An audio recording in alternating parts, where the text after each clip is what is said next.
El objetivo de la charla es precisamente resaltar que no se trata de un problema histórico, sino que se trata de un grave problema de la actualidad. Por tanto, se trata de concienciar de la situación real e informar de las medidas prácticas que pueden tomarse tanto individualmente como a nivel colectivo. Hemos planteado la charla en dos bloques: un bloque de intervención de los ponentes con una duración de 60 minutos aproximadamente y un segundo bloque dedicado al coloquio. Y sin más, paso a presentar a los ponentes: el doctor emérito Josep Tarrés, médico de familia neumólogo; Esther Costa y Raquel Lafuente, abogada del colectivo Ronda; José Luis Gómez, secretario de Salud Laboral de la CGT de Viladecans. E informaros finalmente que en la mesa del fondo disponéis de información sobre AFIS, así como de las actividades que realizamos, por ejemplo, la coral funcional.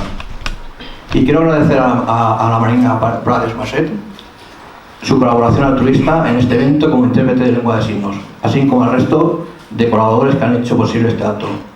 Agrair l'oportunitat que ens dona l'associació aquesta de poder compartir amb tots vosaltres una estona aquesta problemàtica tan d'aquí, tan nostra, tan desconeguda, tan a vegades silenciada, de vegades manipulada, i alhora és tan important com volem. A l'índex de l'exposició faré justificar l'estudi, presentar el grup que portem aquest estudi, saber què és l'amiant, saber què són les patologies per amiant, dimensionar el problema i els trets més rellevants de l'estudi que estem fent des de fa més de 15 anys aquí a Cerdanyola. La cosa va començar l'any 2000, quan un grup de metges de família de la comarca del Vallès Occidental, motivats per l'alta incidència i prevalència de malalties relacionades amb l'amiant, que veien del nostre àmbit de treball assistencial diari, varen decidir i vàrem aconseguir agrupar-nos per poder estudiar i avaluar aquestes patologies. En aquell moment no érem conscients de la magnitud del problema on ens estàvem introduint. El grup està format per 10 metges des de llavors, del que jo soc el coordinador i portaveu.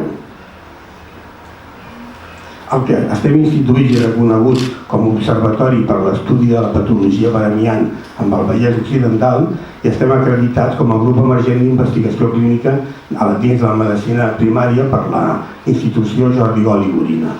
I el que fem, recollim, confirmem i estudiem i registrem tots els casos de patologia de tots els caps de la comarca i del nostre hospital de referència. Ara actuem amb ordre d'embut, tots els casos que es declaren els localitzem, els estudiem i els tabulem, des de l'any 2000. Què cal saber de l'amiant? Primer de l'amiant cal saber que amiant i asbest és el mateix, són sinònims. Amiant és un terme que s'utilitza molt per aquí a la conca mediterrània, França, Itàlia, Espanya, i asbest és un terme anglosaxó que es fa servir a Anglaterra, Estats Units, Austràlia. Llavors, l'amiant és un mineral d'origen fibrós, és un mineral que va ser molt utilitzat durant el segle XX a Europa, bàsicament per fer fibrociment, per fer plaques i material d'uralita. Actualment se segueix utilitzant, a Europa no, però se segueix utilitzant al resta del món. Si en el món hi ha 200 països, està només prohibit a 50 i autoritzat a 150 països. És un material que s'esminicula fàcilment donant lloc a milions de fibres microscòpiques, milions de fibres invisibles a la vista, que fan entre 7 i 10 micres. La micra és la mil·lèsima de mil·límetre, de 7 a 10 micres de longitud, i llavors aquestes fibres, quan es respiren, quan s'inaven, circulen per les vies respiratòries i queden atrapades al final, als alveols més distals, que estan més a prop de la pleura. I allà es queden atrapades, no poden tornar a sortir. També cal saber que és nociu per tots els mamífers i pels éssers humans, i que està prohibit a l'estat espanyol des de l'any 2002. Llavors, què cal saber de les patologies per amiant? Aquest punt és fonamental. L'amiant està demostrat que és dolent per via inhalatòria, quan el respires. Quan el veus per l'aire, tots ben beguts per les tuberies dels dipòsits, no està demostrat que sigui patològic o patogènic. O sigui, això és un concepte clau. És nefast, és dolent quan es respira, quan és per via inhalatòria. És un concepte clau en aquest tipus de malalties. Llavors dona dos tipus de malalties. Unes malalties en diem cròniques, que afecten a la pleura. La pleura és la funda que embolica el pulmó i dona lloc a les plaques, enduriments pleurals i als bestosis, que el bestosi és l'enduriment del pulmó. És la fibrosi del pulmó provocada per l'amiant.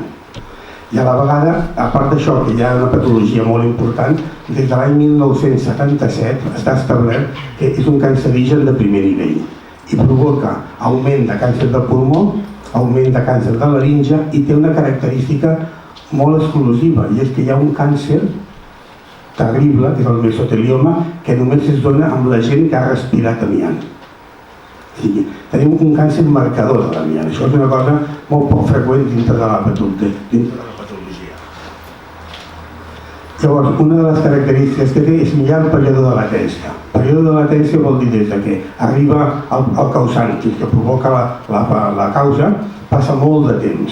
Normalment en aquest tipus de malalties és de 30 a 40 anys. I això és el que ha fet que es trigués tant en relacionar i en trobar-li l'associació entre una cosa i l'altra. Llavors, un concepte clau, també amb aquest tipus de coses, és que no hi ha un llindar mínim de seguretat pel mesotelioma. Així com en... No sé, ara...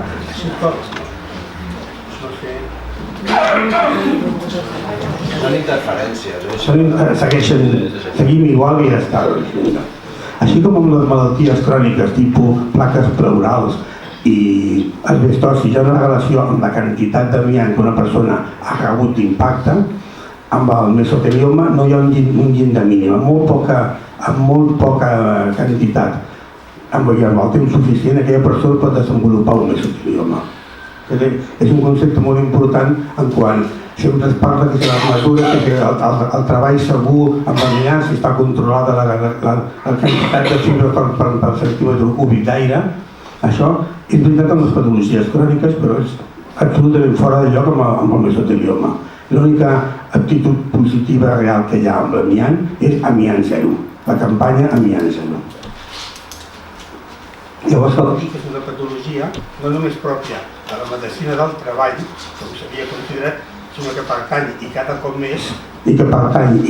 més a l'àmbit de la salut pública i ambiental. Aquí he de discrepar amb el programa Salvados que s'ha fet esment fa un moment. El programa Salvados va estar molt bé del Jordi Évole que es parlés de l'amiant. Sempre és molt bo que es parli de l'amiant, perquè no se'n parla mai. Però l'enfoque que va donar el programa va ser un enfoque que se sintetitza en l'última frase que va comentar un treballador de la Bazán, del Ferrol, que diu: este reportaje que acabáis de pasar respecto a Brasil me recuerda a cómo estábamos nosotros aquí hace 30 años. Aquest concepte és fals. Aquest no és el resum que ha de quedar del programa de l'amiant actualment. El programa de l'amiant és un problema laboral, exactament, però no només és laboral, és un problema que afecta els veïns i els convivents amb el treballador, i és un problema que no ha fet 30 anys. Aquí està passant i seguirà passant. És un problema no laboral i passat, sinó un problema mediambiental i present i en futur. Aquest concepte, aquesta diferència de concepte és el que era criticable del programa del Jordi Évole. Llavors, fixeu-vos, dades per quantificar on estem. Fins a l'any 2000, amb el món es van extreure 200 milions de tones d'amiant, extretes de les mines i escampades per tot el planeta. D'aquests, 2,6 milions, és a dir, el 1,3%, va venir a l'estat espanyol. D'aquest, 230.000 tones, és a dir, el 9% del que va venir a l'estat espanyol va venir a Cerdanyola. Això, en volum, representa que pràcticament 1 milió de metres cúbics d'amiant va venir a Cerdanyola. Llavors, a Cerdanyola de Ripollet i fins al l'any 2010 tenim el 9% del problema de l'estat espanyol i això representa l'1,1 per 1000 del problema mundial. Fixa't si són importants. l'1 per 1.000 del problema mundial és una barbaritat. Pensa que Cerdanyola té, Ripollet, 70-80.000 habitants i el món té 500 milions d'habitants. I nosaltres tenim l'1 per 1.000 del problema.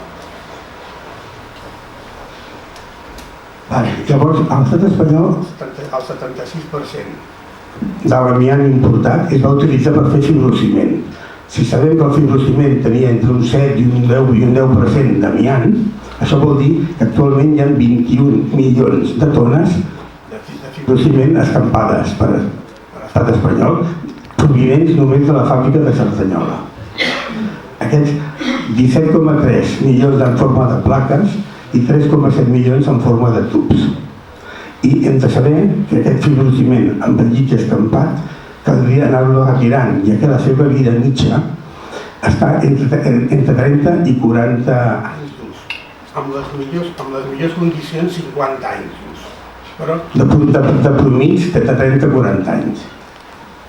Llavors ja, per anar centrant el tema aquí a Cerdanyola, tenim els trets més rellevants, és que actualment a l'equip que jo coordino tenim més de 1.000 casos de problema. Vas a provar.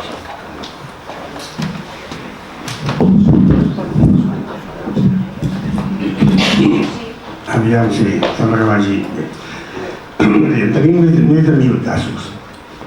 La incidència a dia d'avui encara va creixent. A diferència del concepte que és el programa de Salvados, tenim la presència de... Tenim aquesta curva, que vol dir que encara van apareixent cada dia, cada setmana, cada mes, cada any, surten més casos actualment que no des que anaven sortint, va creixent, i això seguirà passant fins a l'any 2020-2022.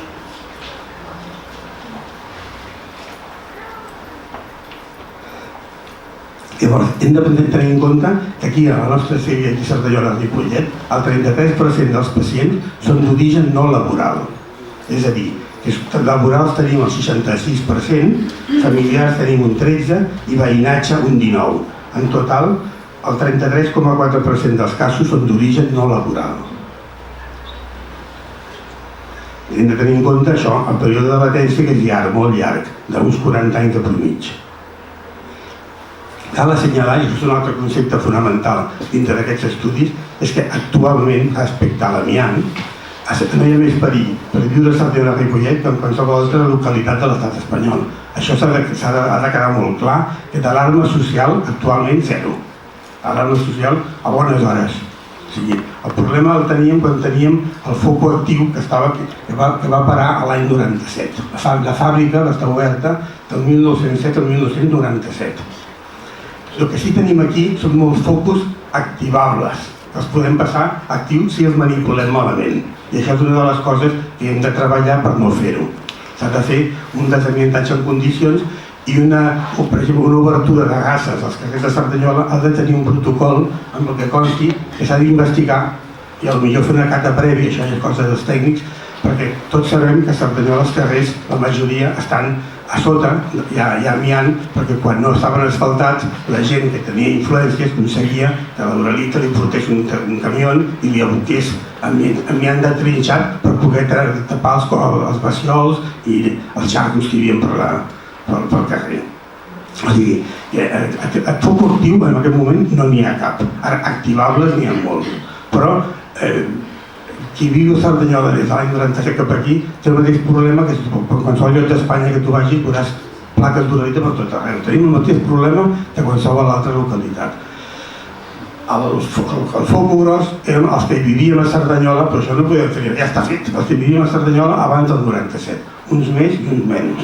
Els que treballaven, els familiars i els veïns tenen més possibilitats que els restos dels que estàvem a la població. Però d'alarma social en aquell moment, cap ni una. I això que quedi ben clar. El focus contaminant va ser la fàbrica, que és, d'estudiant nostre, el 92% dels casos van ser provocats per la fàbrica. Si no hagués existit la fàbrica, hauria estat un 8%. Aquest 8% era el que ens toca a nivell general a Espanya o en qualsevol lloc respecte a l'amiant. O sigui, està clar que aquí la problemàtica està condicionada per la presència de la fàbrica. de l'any 1907 al 1997. I ja per acabar, pensar que en els casos ambientals, de veïnatge, hi ha una clara distribució respecte a la distància del focus de la fàbrica i respecte als béns dominants de la zona. De manera que aquí tenim aquest mapa, que és el centre on hi havia al final de l'estació i el molí, el punt central. Llavors, això són 500 primers metres i això és un solapament dels mapes de Cerdanyola i de Ripollet. Fixeu-vos quina distribució a 500 metres més atípica i més desestructurada. Està tot concentrat en aquest cantó d'aquí. Aquest cantó d'aquí està concentrat perquè aquí tenim un vent dominant que fa aquesta direcció. Això ho vam aconseguir a través d'estudis meteorològics, vam connectar amb el Mauri de TV3 i amb el Departament de Meteorologia de la Generalitat i va sortir que aquí a Cerdanyola hi ha un vent basal de 1 a 2 metres per segon en aquesta direcció. Si hagués sigut un vent fortíssim, hagués enviat l'amiant a Montcada o hagués enviat fins a la Meridiana. Però al ser un flux de 1,2 metres per segon de promig, el anava dipositant aquí mateix. I per això hi ha aquesta distribució, que aquest quadrant correspon baixant per la carretera nacional a mà esquerra, el que és on està la zona de la Creu Roja, Gran Via Prat de la Riba, carrer Mancomunitat, tota aquella zona d'allà. Doncs amb això jo aquí paro i us agraeixo molt la vostra atenció.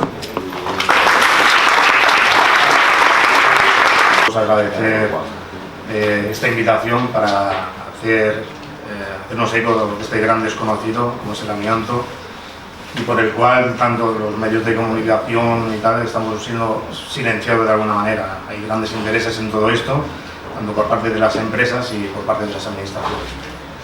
En primer lugar, lo que vamos a hacer es el pase de un vídeo que es bastante pedagógico y entendible para concienciar a la ciudadanía sobre los riesgos del amianto.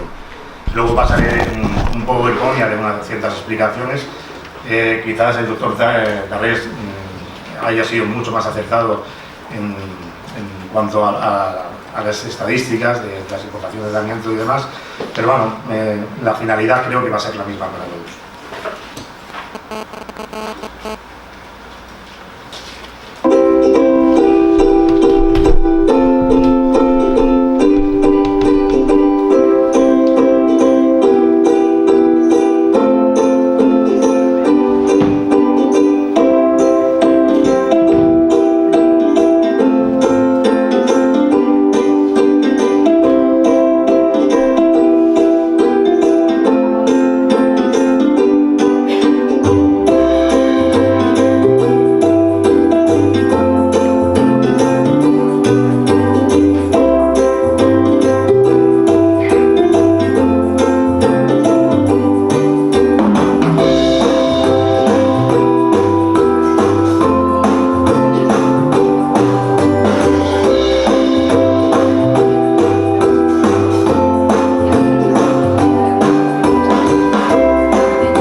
Bastante entendible lo que se pretende y lo que aquí intentamos es que los ayuntamientos en este caso es que vayan elaborando un mapeo de edificios que contengan amianto, no solamente para que en el caso de que se tenga que hacer concesiones de obra mayor o de obra menor, sino para que también cualquier persona, como está estipulado en Francia, tenga que alquilar ese piso, esa casa, que sepa que contiene amianto. Entonces es una forma, creemos que lo más fácil y entendible que no hemos podido hacer.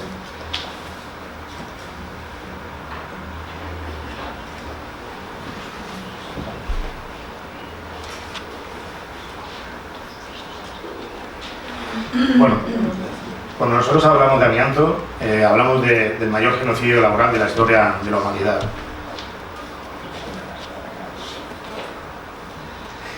El amianto asbesto es una sustancia tan presente en nuestra vida como peligrosa.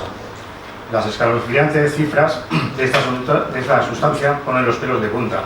Solo a modo de ejemplo, destacaremos unas pocas. Según la Organización Mundial de la Salud, cada año morirán 107.000 trabajadores en las próximas décadas por la exposición laboral al amianto o al asbesto.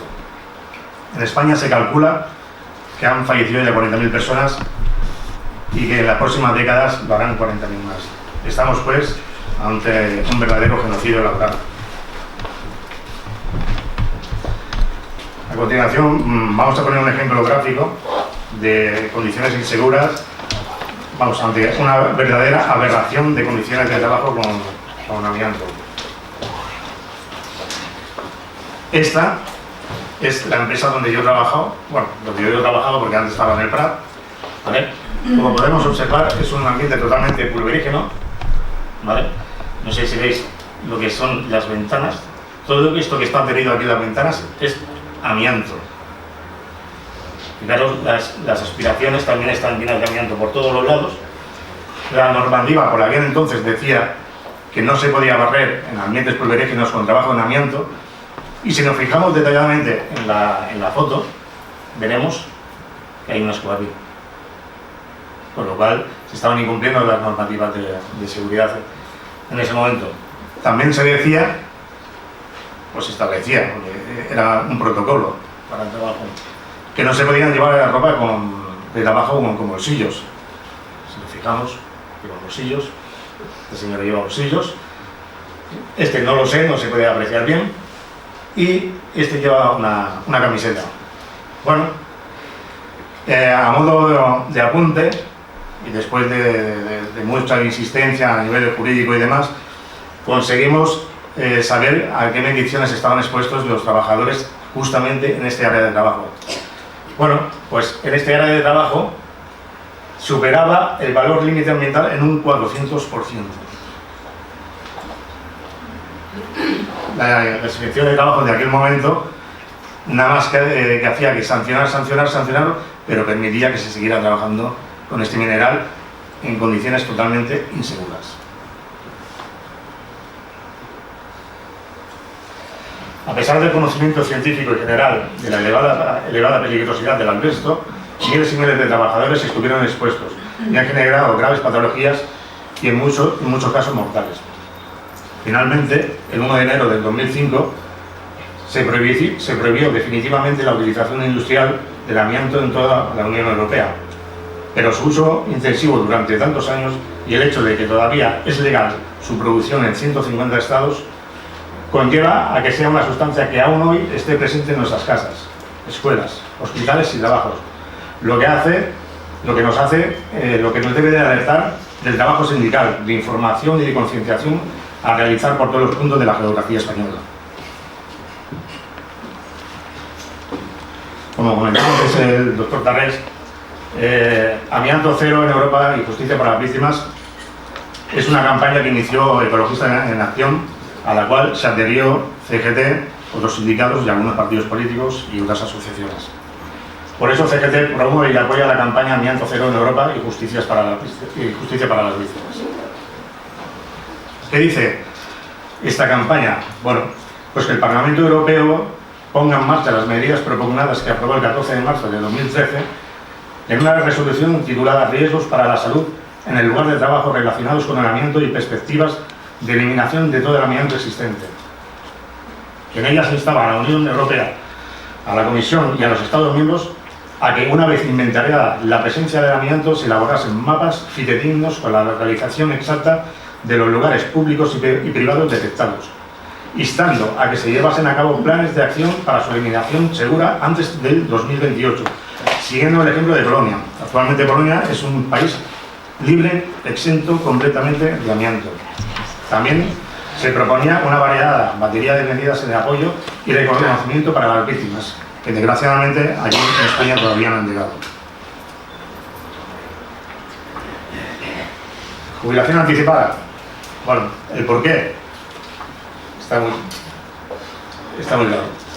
CGT, amparándose en el Real Decreto de 1698 del 2011, solicitó en noviembre de 2014 a la Secretaría de Estado de la Seguridad Social que el colectivo de trabajadores del amianto pudiera disfrutar de los coeficientes reductores para rebajar la edad de jubilación. Este colectivo cumple todos los requisitos establecidos en este Real Decreto, ya que el trabajo con amianto ha sido un trabajo tóxico, penoso, insalubre, con altos índices de mortalidad y morbilidad. Cabe resaltar que la esperanza de vida de cualquier trabajador expuesto al amianto es mucho menor que la de otros colectivos. Actualmente, por desgracia, la Secretaría de Estado de la Seguridad Social aún no ha dado una respuesta satisfactoria a esta solicitud.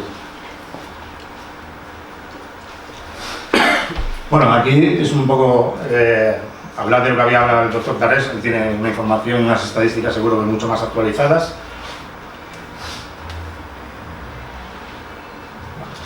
Esta información está sacada de la Fundación de Prevención de Riesgos Laborales, en su momento, en la que dice que el Estado español fue el gran importador de Europa, llegando a las cifras más altas en las décadas de los 70 y los 80, hasta su prohibición en 2002.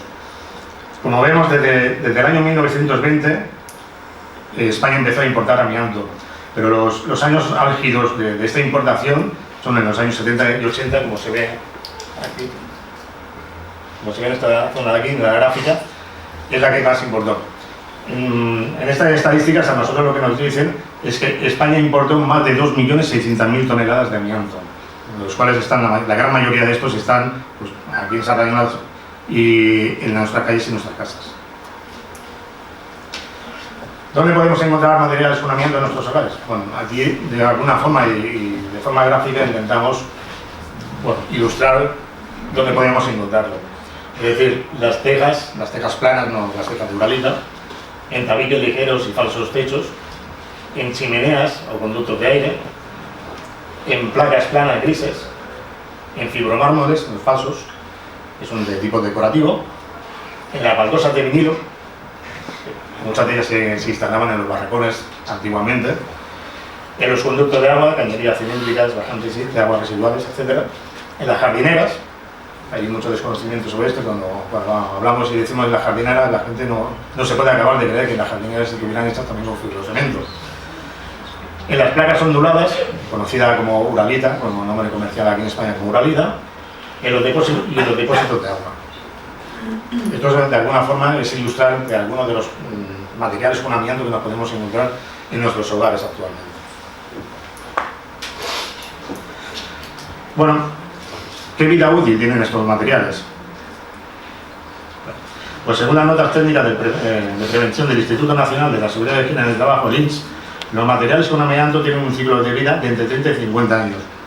El ingeniero Ronnie González estableció una probabilidad de vida para los materiales con amianto que se recogen en el siguiente cuadro. Y habla de 35 años para las cubiertas de placas onduladas de fibrocemento, o conocidas como Uralita, de 40 años para las evacuaciones pluviales, o sea, los tabiques pluviales de fibrocemento, de 40 años para los generadores de calor, que son las chimeneas que estaban hechas con fibrocemento, y estos últimos de 10 a 25 años para los canales y bajantes de fibrocemento. Esto viene dado a que al ser un material que está continuamente o casi continuamente corriendo agua con ellos, se fricciona más y se va desgastando más, desprendiendo fibras de amianto. Una vez transcurridos estos periodos, los materiales pierden sus propiedades, desprendiendo fibras al medio ambiente, o sea, no solo al medio ambiente, sino que también pueden contaminar el agua destinada al consumo humano. En la actualidad en España hay miles y miles de kilómetros de tuberías de fibrocemento. Este es un ejemplo claro de lo que sería una Uralita que ha perdido sus propiedades. Esto de aquí, que hace con una forma de estalactita, es el desgaste y la pérdida de propiedades del fibrocemento, que va generando que todas estas fibras de amianto se queden con una forma de estalactita.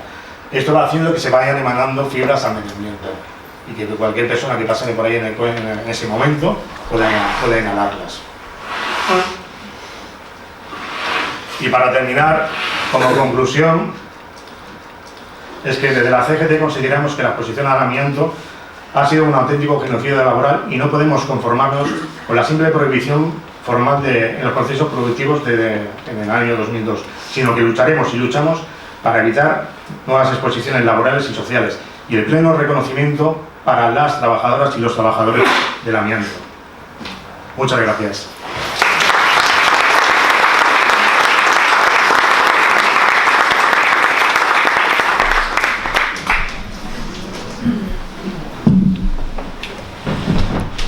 Buenos días.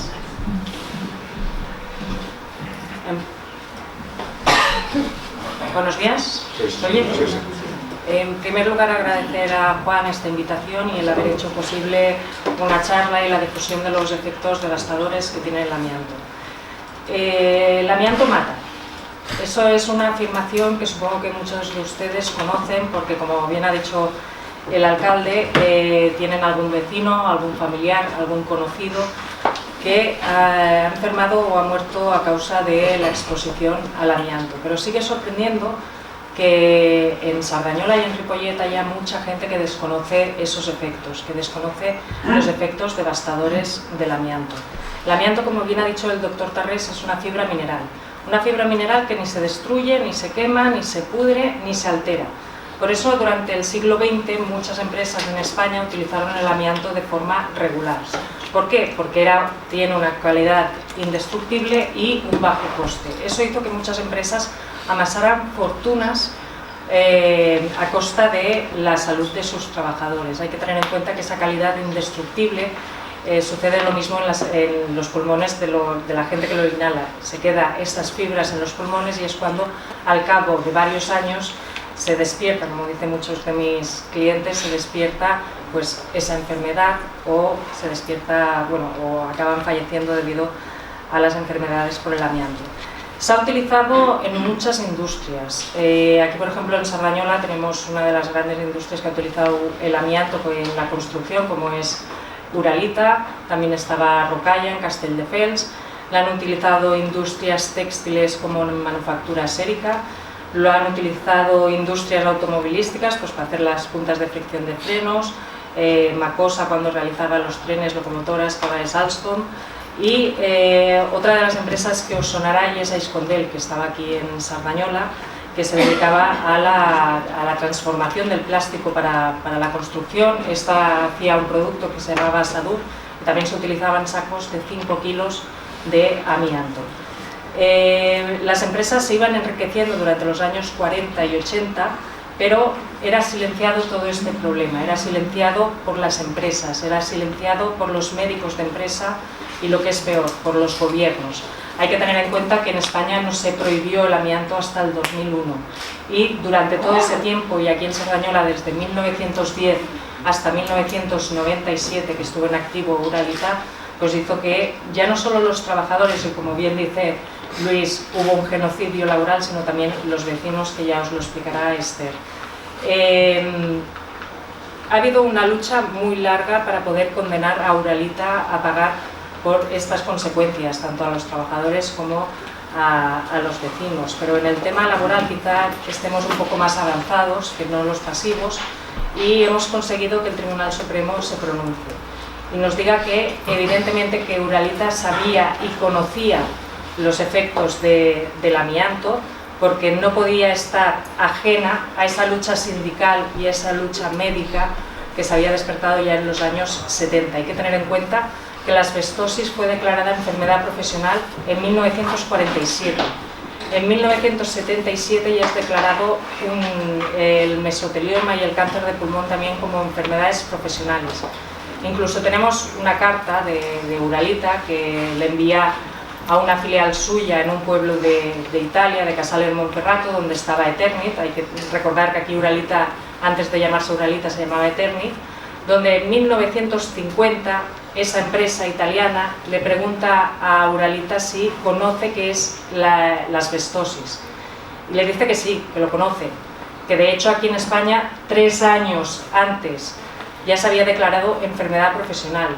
Le dice en esa carta que es una enfermedad lenta, progresiva de los pulmones y que incluso se está hablando ya en ese momento que podía ser cancerígena.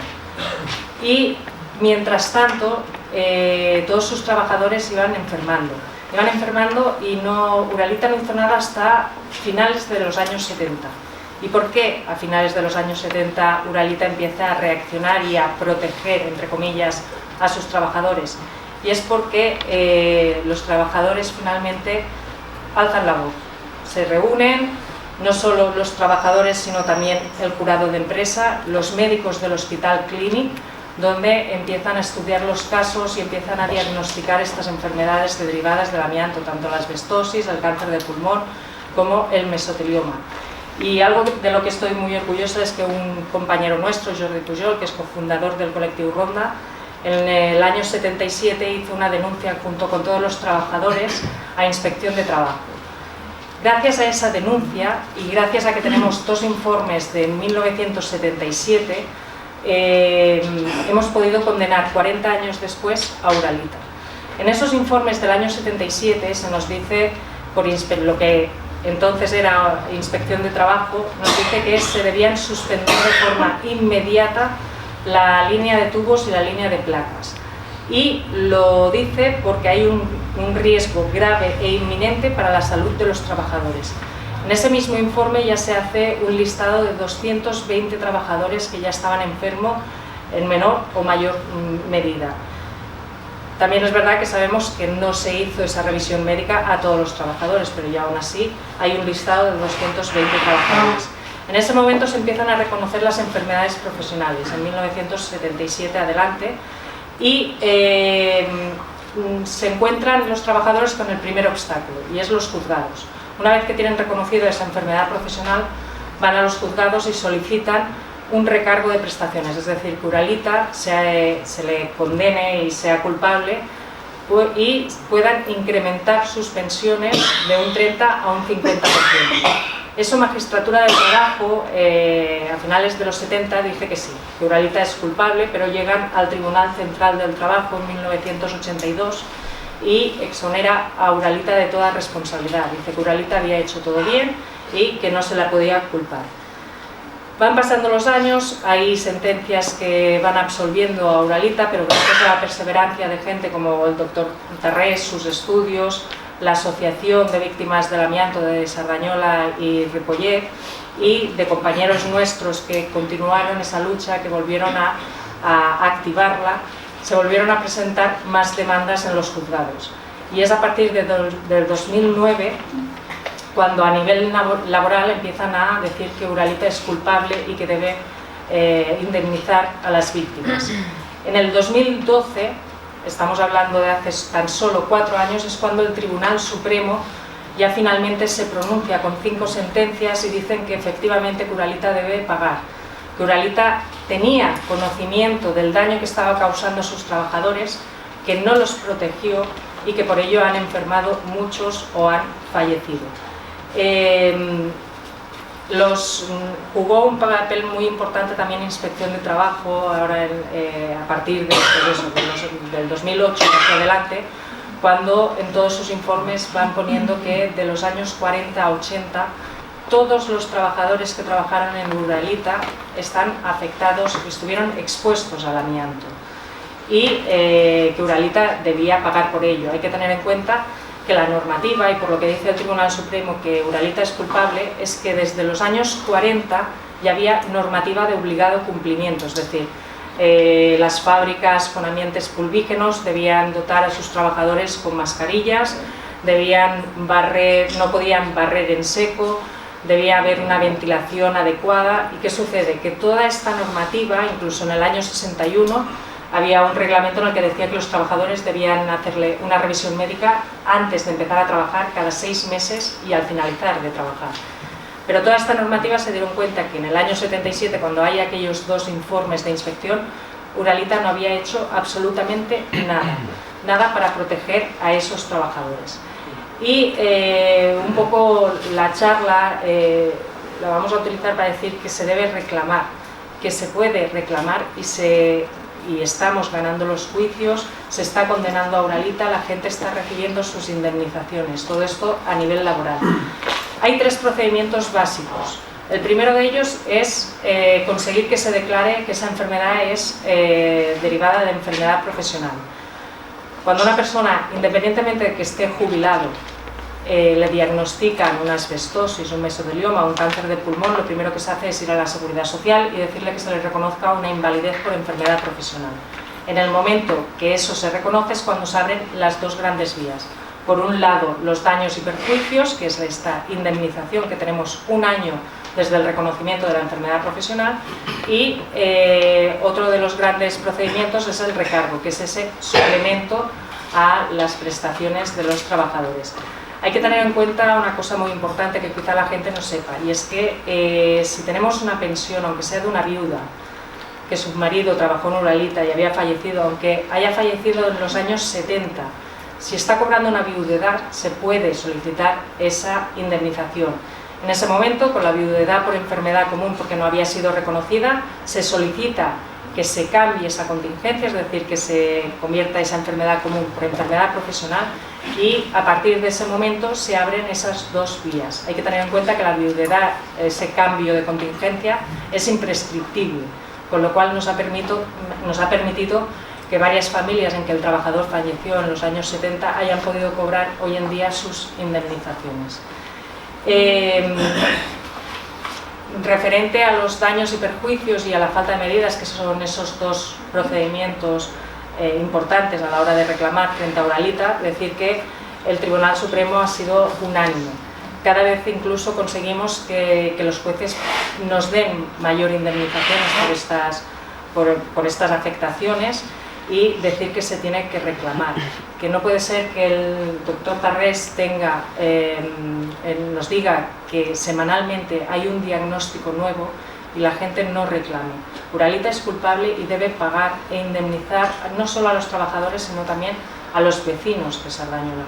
Por eso agradecemos a Juan que nos pueda permitir divulgar este mensaje, y os dejo con Esther, que os hablará del tema de los pasivos, los vecinos, que es donde estamos ahora luchando para poder conseguirlo.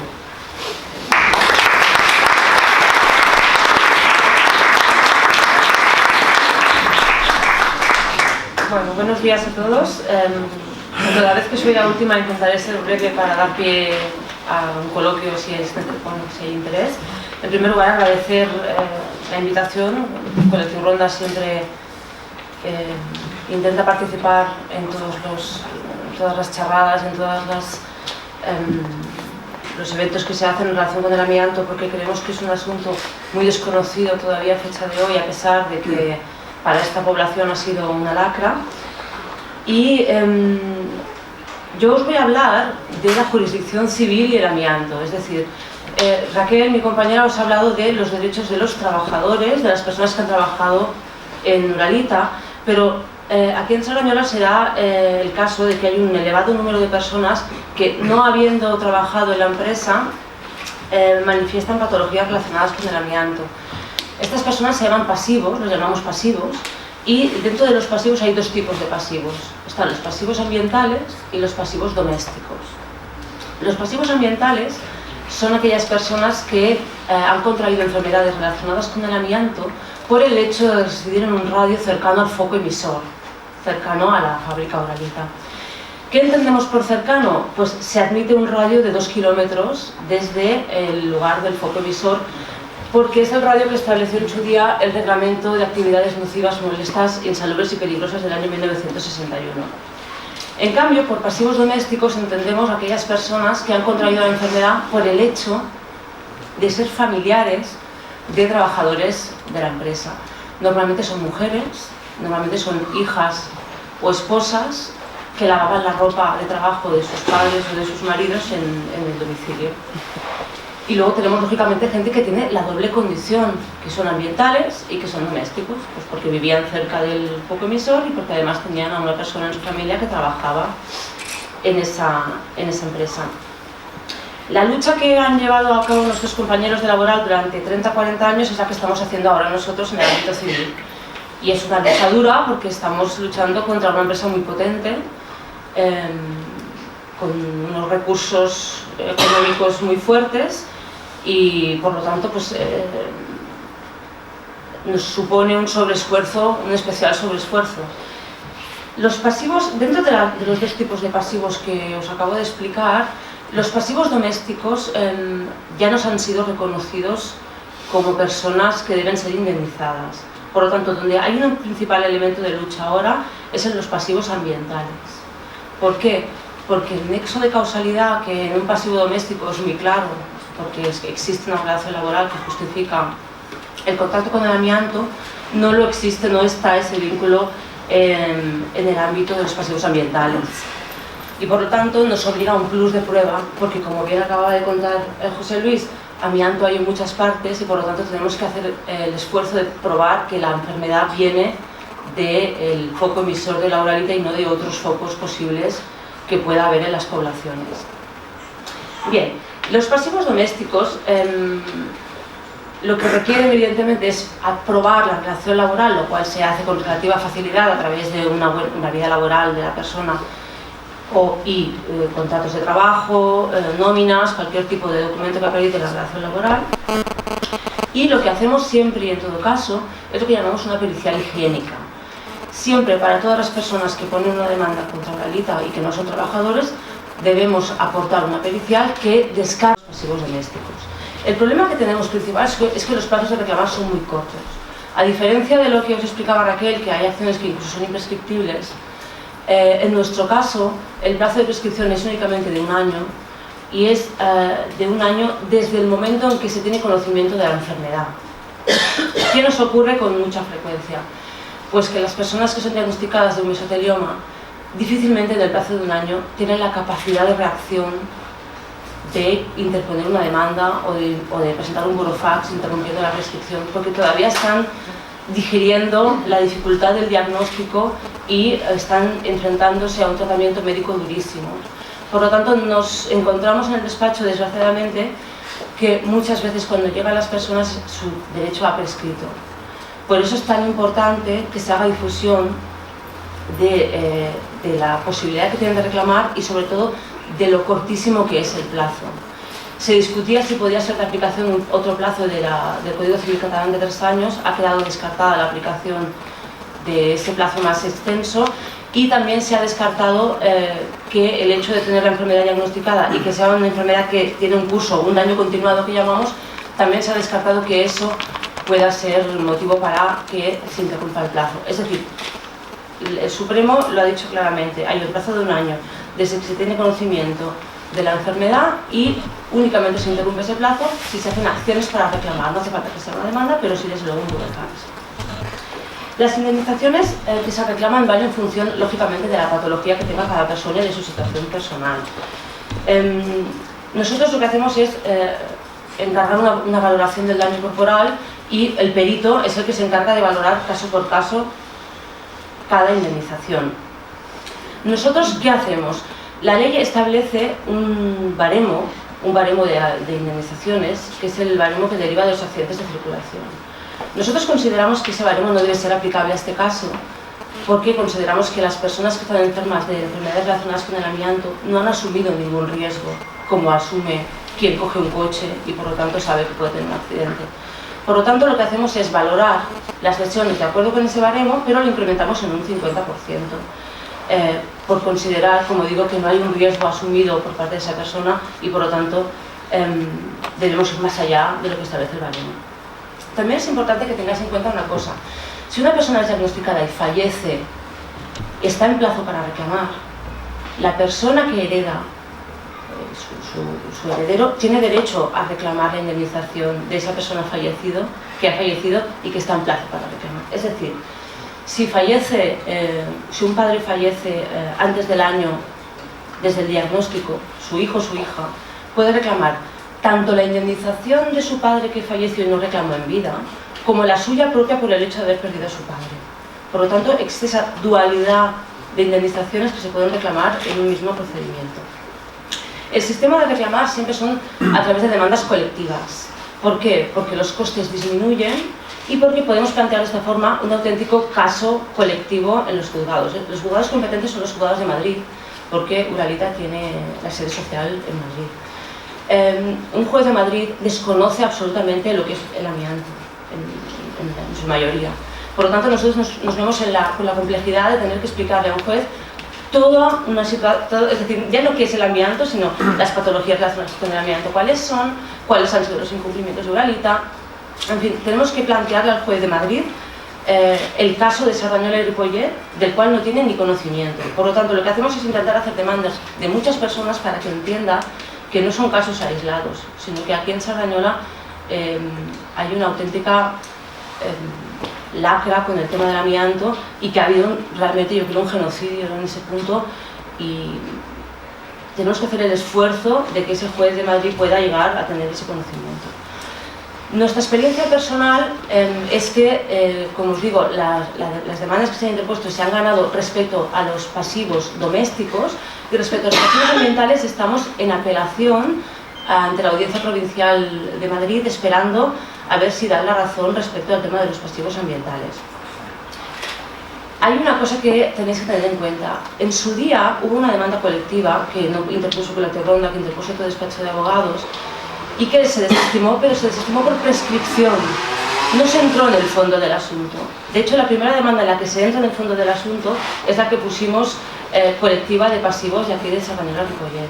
Por lo tanto, si tenéis la idea de que se dijo que se puso una demanda y se perdió, se tuvo que devolver un dinero, este tipo de cosas que a veces se comentan, tened en cuenta que era una primera demanda colectiva que interpuso, en este caso, el despacho Roca y Uñé, y que el motivo por el cual se desestimó no fue porque no se considerase a Uralita responsable, se desestimó porque el juzgado consideró que se había interpuesto la demanda fuera del plazo de un año.